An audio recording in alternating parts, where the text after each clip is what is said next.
네, 안녕하세요. 해커스에서 무역영어 검정시험 그리고 국제무역사 과목을 담당하고 있는 진민규 관세사라고 합니다. 만나 뵙게 돼서 반갑습니다. 이번 시간에는 무역영어 우리 공부 들어가기 전에요. 무역영어 시험이 어떤 시험이고 공부는 어떻게 하셔야 하는지 관련된 내용 오리엔테이션 하는 시간 갖도록 하겠습니다. 자, 일단 시험 안내해가지고 이렇게 써놨는데요. 무역영어 시험은 무역 관련 영문 서류 작성, 번역, 영어 구사 능력은 물론 무역 실무 능력을 평가하는 국가공인 자격 시험이다. 이렇게 소개가 되어 있습니다. 주관은 대한상공회의소에서 주관을 하고 있고요. 무역영어 시험은 1급하고 2급 이렇게 나누어져 있습니다. 급이 나누어져 있는데 1급으로 진행을 하고 있습니다. 2급 시험 같은 경우에는요. 1급하고 크게 다르진 않습니다. 난이도가 조금 낮은 시험이니까요. 주로 이제 1급 대비를 많이 하실 텐데 2급 준비하시는 분이 계시다 하더라도 가급적 1급으로 목표를 잡고 공부를 해보시는 것도 좋겠고요. 2급 보시는 분들도 이 교재 가지고 공부하시면 충분히 다 대비를 하실 수가 있습니다. 자, 시험 과목은 3과목으로 이렇게 나눠져 있는데요. 영문 해석과 영작문, 무역 실무 이렇게 3과목으로 구성이 되어 있는 시험입니다. 자, 시험 내용을 조금 더 자세하게 살펴보면요. 1과목과 2과목, 영문 해석, 영작문 이렇게 되어 있는데요. 사실 과목을 구분할 실익은 없습니다. 문제는 거의 유사한 내용으로 비슷한 유형으로 출제가 되고요. 다루고 있는 내용도 크게 다르지는 않습니다. 그리고 3과목은 무역 실무 해가지고 이렇게 출제가 되고 있는데요. 과목을 3개로 나누고 있긴 하지만 실제로는요. 한 번의 시험을 쭉 보게 됩니다. 한 번에 쭉 보게 되고 각 과목 25문제씩 이렇게 구성이 되어 있어요. 그래서 총 75문제 푸셔야 하는 시험입니다. 자, 90분이 주어지고요. 90분 내에 75문제를 풀어야 되니까 사실 내용을 알고 있다 하더라도 내가 충분히 연습이 되어 있지 않다고 하면 문제 푸는데 약 1분 정도 시간, 그러니까 영어로 된 문제들이 아무래도 조금 시간이 더 걸릴 테니까 그냥 산술적으로 계산을 하면요. 영어로 출제되는 문제들은 한 1분 20초 정도, 그 다음에 한글로 출제되는 문제들은 한 1분 정도 내외 푸셔야 돼요. 근데 뭐 시작하고 끝내는 그 다음에 검토하는 시간 이런 것들 고려해야 되니까 한 1분 내외의 문제들을 쭉쭉쭉쭉 풀어 나가야 되는, 여러분이 내용들을 숙달하고 있고 그리고 그 문제들을 익숙하게 만들어 두셔야 합격률을 높일 수 있는 그런 특징이 있다라고 보시면 되겠습니다. 조금 이따가 또 자세한 내용 말씀드리도록 하고요. 일단 합격 기준은 이렇게 됩니다. 한꺼번에 시험을 보긴 하지만요. 각 과목을 100점으로 이렇게 환산을 해서 나눠서 이렇게 채점을 하게 됩니다.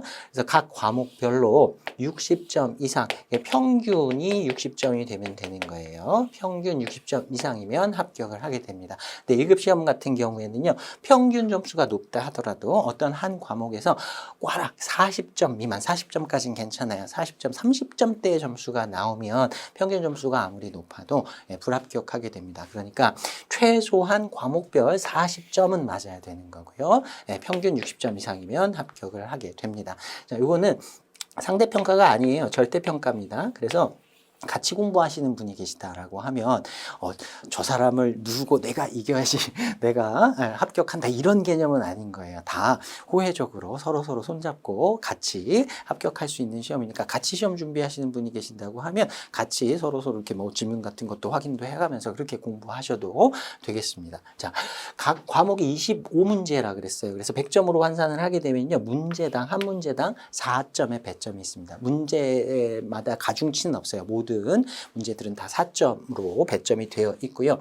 자, 25문제 중에서 15문제를 맞추게 되면 60점을 받는 겁니다. 그러니까 15문제씩 다 맞추게 되면 합격하는 거예요. 그런데 60점이면 좀 불안하죠. 우리가 60점 목표로 하면 아쉽게 한두 문제 차이로 이렇게 떨어지는 경우가 생길 수 있어요. 그래서 우리의 목표는 꽈락, 자, 10문제 맞추면 40점입니다. 최소한 과목마다 10문제 이상은 맞추셔야 되고요.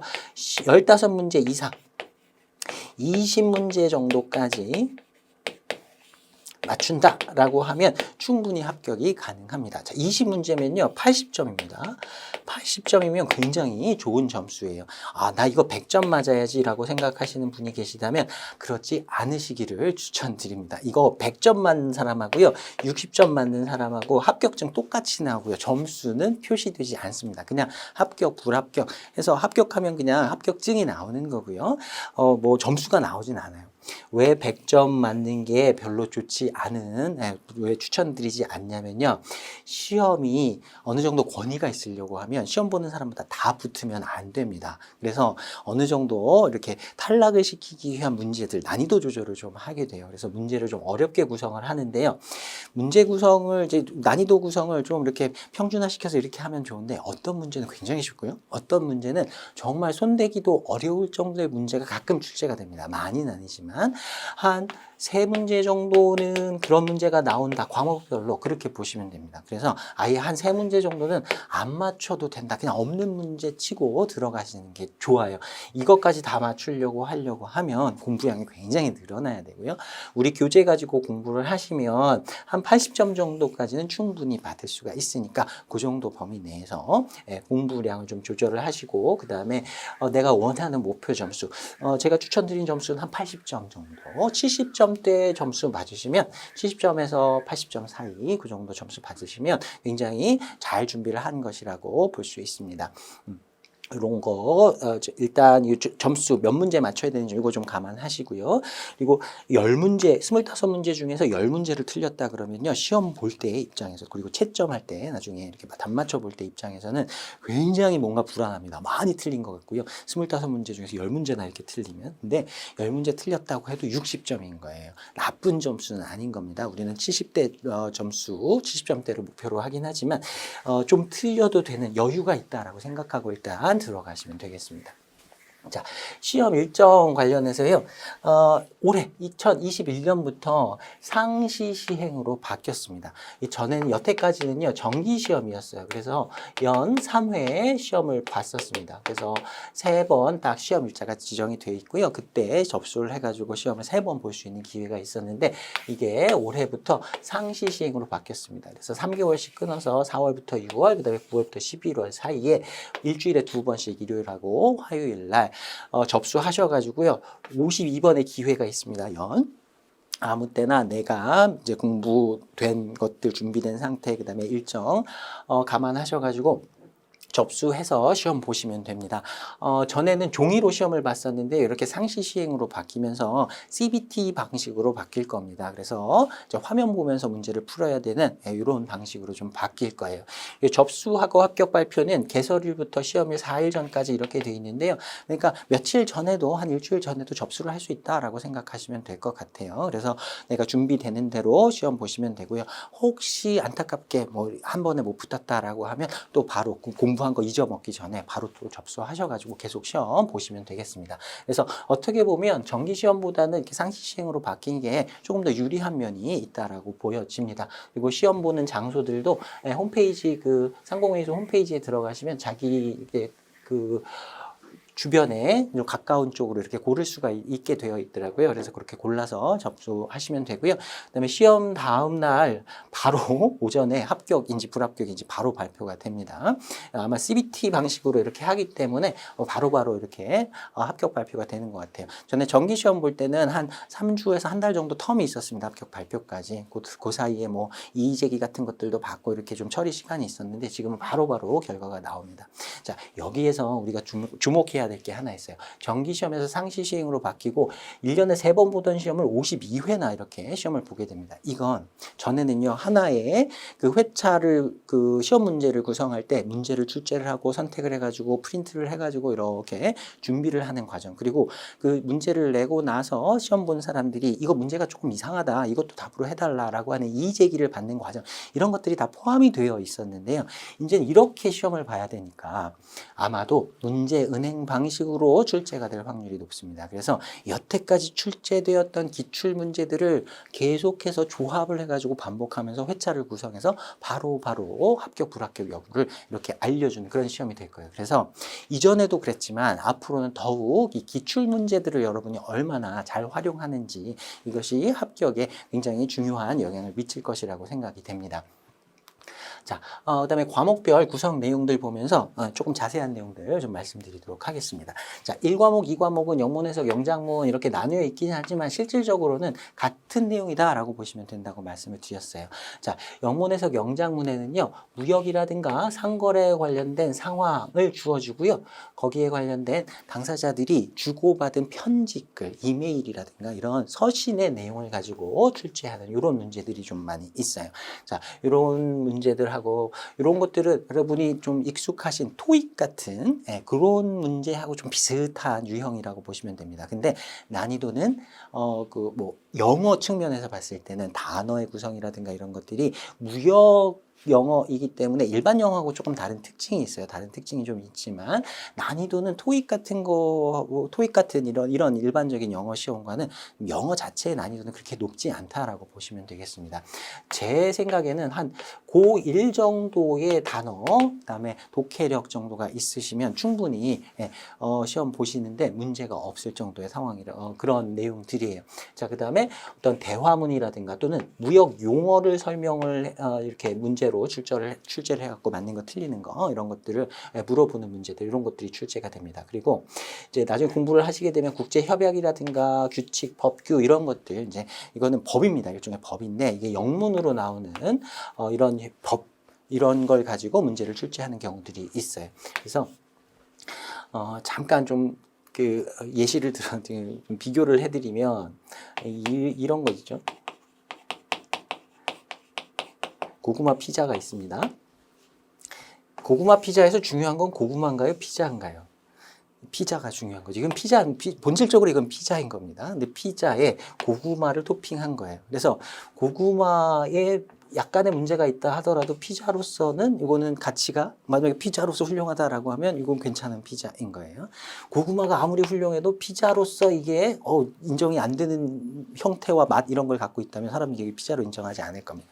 주로 뒤에 오는 단어에 우리는 주목을 하게 돼요. 그래서 무역, 영어라는 시험이니까 당연히 영어에 우리가 관심을 집중하게 되고요. 이건 영어 시험이구나. 왜? 영어 시험 맞습니다. 영어 시험은 맞는데 아까도 제가 말씀드린 것처럼 영어 시험이지만 고1 정도 수준의 영어 실력을 갖고 계시다라고 하면 내가 영어 울렁증이 좀 있다. 나 영어에 자신이 없다 하더라도 다른 일반적인 토익이나 토플 같은 시험이나 다른 그 영어 검증 시험들보다는 훨씬 더 쉽게 단시간 내에 합격하실 수가 있는 시험이에요.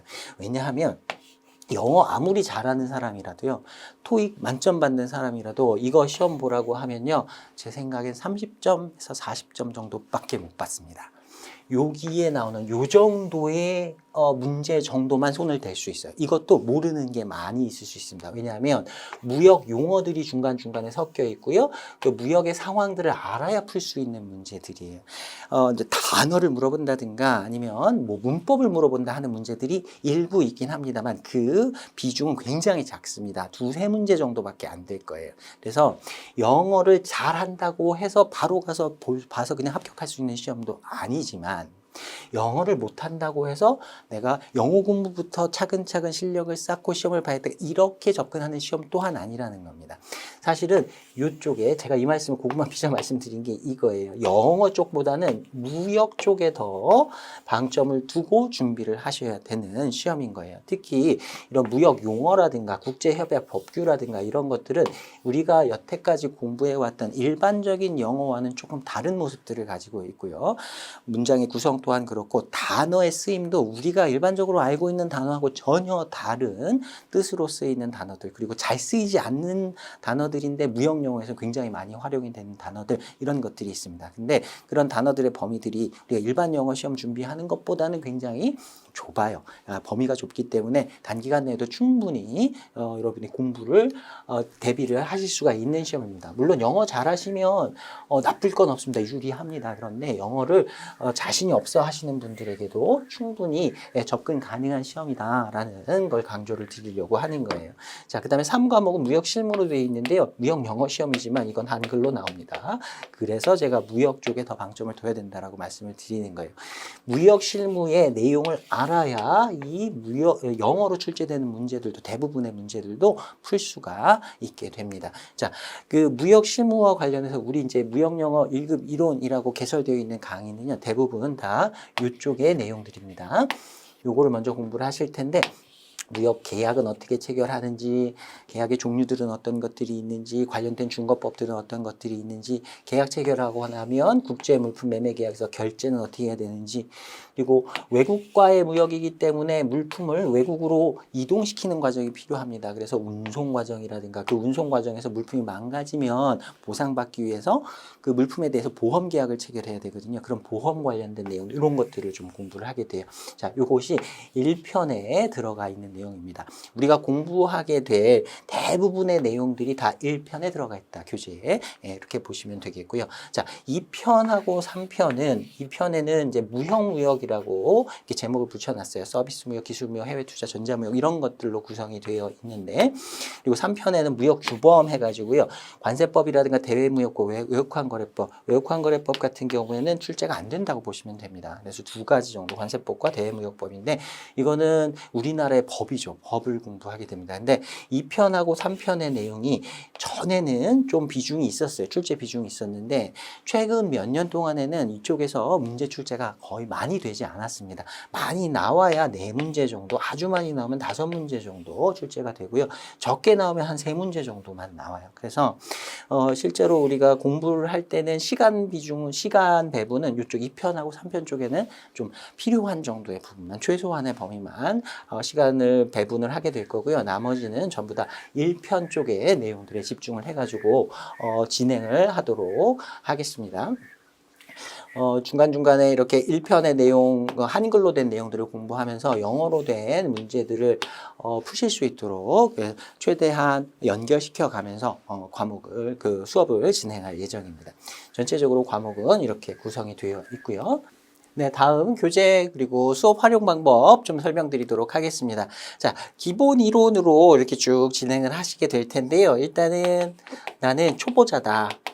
무역 전공한 적도 없고 이 무역 관련된 일을 해본 적도 없고 용어들 아무것도 모른다. 괜찮습니다. 제가 처음에 수업 진행하면서 초보자들도 다 따라오실 수 있도록 자세하게 설명해가면서 진행할 거니까요. 용어라든가 어떤 상황이라든가 충분히 설명드리니까 별도로 내가 다른 지식들을 더 쌓고 시험을 준비해야 되겠다 이렇게 생각하지 않으셔도 됩니다.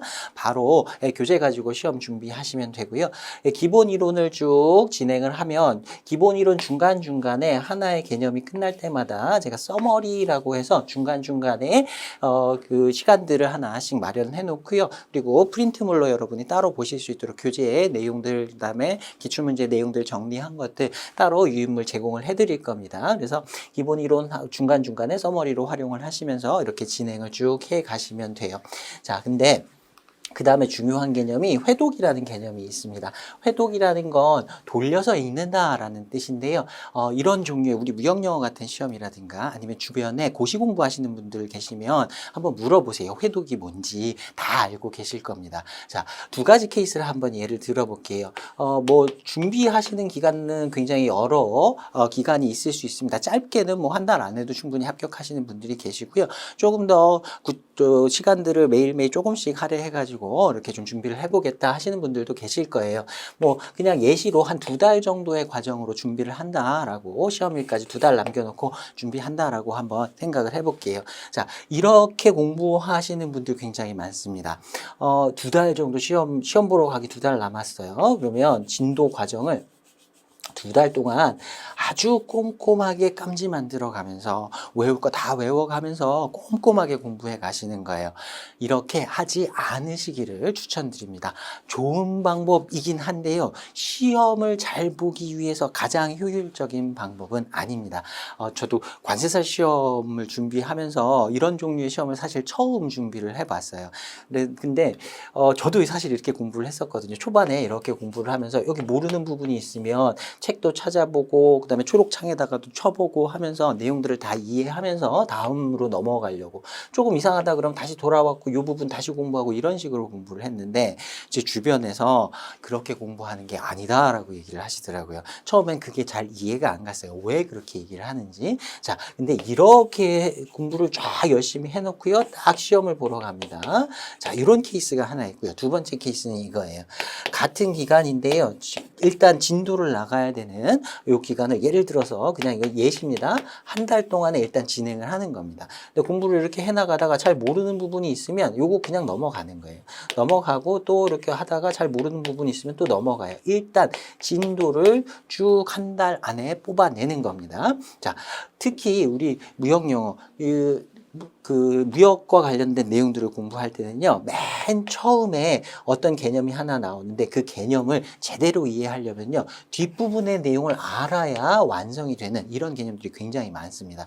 조금씩 살을 붙여가면서 이렇게 커가는 개념이 아니고요, 처음에 나오는 개념 이해하기 위해서 뒷부분의 내용이 처음부터 필요한 이런 부분들이 있어요. 자, 이걸 이해하기 위해서 그럼 뒷부분의 걸 다 공부를 한 다음에 돌아와가지고 이걸 준비해야 되냐, 그렇게 하는 게 아니라는 거예요. 일단 지나가는 겁니다. 일단 지나가고 제가 수업을 하면서도 이런 부분 충분히 대비하실 수 있도록 감안해서 수업 진행을 할 거예요. 간략하게 뒷부분의 내용을 설명드린다거나 아니면 이건 지금 몰라도 되니까 나중에 공부합시다. 이렇게 넘어가도 된다라거나 이렇게 중간중간에 말씀을 드릴 테니까 일단 진도를 나가 보세요. 한 달이 지났어요. 그러고 나서 그 다음에 다시 한번 돌려 읽는 겁니다. 내가 공부했던 내용을 다시 한번 회독을 하는 거예요. 그런데 이 회독을 할 때는, 두 번째 회독을 할 때는요, 내가 처음에 진도 나갈 때 한 달이 걸렸다라고 하면 이때는 한 2주면 충분해요. 반 정도로 줄어듭니다. 훨씬 더 빠른 시간 내에 같은 진도를 다시 한번 나갈 수가 있어요. 이때 몰랐던 내용들이 자연스럽게 이해가 되는 것들이 굉장히 많습니다. 뒷부분까지 한번 다 봤기 때문에 내가 정확하게 다 꼼꼼히 알지는 못하더라도 내용을 다 암기하진 않았더라도 자연스럽게 두 번째 볼 때는 이게 풀리는 경우들이 있어요. 물론 100%다 그렇게 되진 않지만 그런 내용들이 점점점 줄어들게 됩니다. 그 다음에 3회독을 한다, 세 번째 읽는다라고 하면요, 이건 한 일주일 안에도 가능하게 되는 거예요. 자, 예를 들어서 이렇게 한 달하고 3주 시간을 들여가지고 세 번을 읽는 거예요. 그 다음에 일주일 남은 동안에 문제를 푸는 겁니다. 자, 이렇게 해서 준비를 한 같은 시간을 썼는데 두 번째가 200만 배 정도 훨씬 더 효율적인 방법이 되는 거예요. 자, 주변에 보면요, 공부를 잘하고 못하고의 문제가 아니라 어떤 시험을 잘 보시는 분들이 있어요. 시험 보면 점수가 잘 나오시는 분들이 있어요. 그런 분들의 특징이 공부 방법이 이런 경우들이 많이 있습니다. 특히 무역 같은 경우에, 그리고 초보자의 경우에는 특히 이런 방법을 추천을 드립니다. 그래서 기본 이론 공부하신 다음에 회독을 쌓아 가시기를 추천을 드려요. 자, 그 다음에 기출 문제를 푸는 게 중요해요.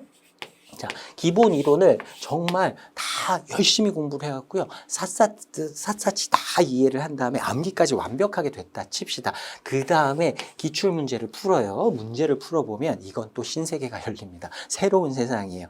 문제를 푸는 거하고 또 다른, 기본 이론 공부하는 거하고 문제를 푸는 거하고는 전혀 다른 얘기가 됩니다. 그래서 제가 아까 회독하라고 말씀을 드렸는데 문제도 회독을 하셔야 돼요. 문제를 풀고 나서요, 한 번 풀고 문제가 끝난 게 아니라, 죽은 문제가 아니라 그 문제를 또 푸셔야 됩니다. 문제도 회독을 해 나가시기를 추천드려요. 자, 만약에 내가 준비하는 과정에서 시간이 많이 충분하지 않기 때문에 이렇게 꼼꼼하게 다 회독 못하고 문제를 푼다라고 하시는 경우도 있을 거예요. 그것도 나쁘지 않아요. 괜찮습니다. 자, 기본 이론 한번 보고 나서요, 일단 문제를 한번 풀어보고 그 다음에 기본 이론으로 돌아와 가지고 한번 돌려보고, 그때 뭐 서머리를 이용한다든가 아니면 한번 내가 공부했던 내용들 기본 이론서를 다시 한번 빠르게 본다든가 해서 또 문제를 푼다든가 이런 식으로 진행하시는 것도 괜찮습니다. 문제를 이용해서 회독을 하는 것도 회독이에요. 그러니까 그 기본 이론만 여러 번 읽어야 회독은 아닌 거고요. 문제 풀면서 내가 좀 필요한 부분들 보충시켜 나가는 것들도 중요합니다. 오히려 문제를 먼저 한번 풀어보고 그 다음에 회독을 하는 것이 더 효율적일 수도 있어요. 처음에 문제를 푸실 때는요. 문제로 보는 게 아니라 문제를 공부한다라고 생각을 하셔야 돼요. 이 문제를 내가 맞췄는지 틀렸는지가 중요한 것이 아니라 이런 유형의 문제가 나오는구나. 이런 내용에서 문제가 출제되는구나 라는 걸 파악하고 그 문제를 가지고 공부를 한 다음에 부족한 내용을 기본 이론에 와서 이 부분을 내가 이 부분이 좀 부족했어. 이걸 더 공부해야 되겠다. 이 부분은 암기가 좀 필요하겠구나. 이해하는 것만으로는 안 되겠구나. 이 부분을 좀 더 봐야 되겠구나. 이런 것들 아이디어가 생기게 됩니다. 또 어떤 부분은요. 이거는 사실 문제화가 많이 되지 않는구나. 그냥 한번 읽고 넘어가도 충분한 부분이구나. 여기에다가는 시간을 많이 쏟지 않아도 되겠구나. 이런 또 계획이 생길 수가 있고요. 그리고 우리가 그 과목으로는 세 과목을 시험을 보게 되죠. 그리고 평균이 60점만 맞으면 된다 그랬습니다. 모든 과목을 다 60점을 넘길 필요는 없는 거예요. 문제를 기출문제를 몇 회차를 이렇게 풀어보면요. 나는 영어 쪽에서 시험 점수가 조금 잘 나올 수 있을 것 같다. 근데 상대적으로 무역 실무 쪽에 한글로 나오는 문제들에서는 고득점 맞으려면 좀 시간이 필요하겠다. 뭐 이런 생각이 드실 수도 있고요. 나는 영어 쪽이 약하니까 요거는 내가 몇 점 정도 맞을 수 있겠고 나머지 점수들은 한글로 나오는 문제에서 좀 채워야 되겠다. 자신의 상황에 맞는 나의 어떤 호불호에 맞는 이런 그 과목이라든가 문제 구성이 있을 수 있습니다. 자, 그때도 계획을 다시 한번 세울 수가 있는 거예요. 몇 회차 정도 문제를 풀어보고 나서 내가 무역 영어 쪽 영어 문제 쪽에서는 몇 점을 받고 한글로 나오는 문제 쪽에서는 몇 점을 그 목표 점수로 삼아 가지고 최종적으로 내가 한 60점대, 70점대 이렇게 점수를 맞아야지 하고 계획을 세우는 데도 도움이 됩니다. 그래서 문제를 반드시 여러 번 좀 풀어보시기 바라고요. 우리 과정에 기출문제 해설 과정이 따로 설치가 되어 있습니다. 그거 활용하시는 것도 좋은 방법이에요. 아무튼 문제를 또 여러 번 푸시고 그 다음에 문제를 풀면서 내가 약점 또는 또 많이 공부해야 할 이론들 이런 것들을 확인을 해 가시면서 아무튼 뭐 이론서든 문제를 통해서든 회독을 해 가면서 문제에 그 시험 보러 가시기 전까지 준비를 좀 해 주시기를 바랍니다. 이번에 이제 시험 방식이 상시 시험으로 바뀌었으니까 전에도 그랬지만 이 기출 문제를 이제 풀어내는 게 훨씬 더 중요하게 됐습니다. 문제 은행식으로 출제될 확률이 높아졌으니까요. 문제들을 충분히 활용해 보시기를 바랍니다. 자, 여기까지 해서 오리엔테이션 마치도록 하겠습니다. 이런 내용들 가지고 일단 한번 내 공부 계획, 시간이라든가 공부량이라든가 방법들 한번 대체적인 계획을 한번 세워보시고요. 처음부터 계획을 완벽하게 세울 필요는 없습니다. 전체적으로 한번 훑어보고 나서 1회독 정도 하고 난 다음에 그 이후에 어떻게 진행할지 이런 것들 계획을 조금 수정해 나가도 되니까요. 거기에 좀 반영을 해보시고요. 그리고 마지막으로 한 번 더 말씀드리면 기출문제 중요합니다. 그러니까 최소한 시험 보기 일주일 정도는 남겨두시고요. 그때는 문제에 집중해서 문제를 여러 번 반복해서 풀어볼 수 있는 시간 충분히 가져주시기를 바랍니다. 그렇게 계획 세우시고 저하고 기본 이론 수업에서 만나 뵙기 바라겠습니다. 수고 많으셨습니다.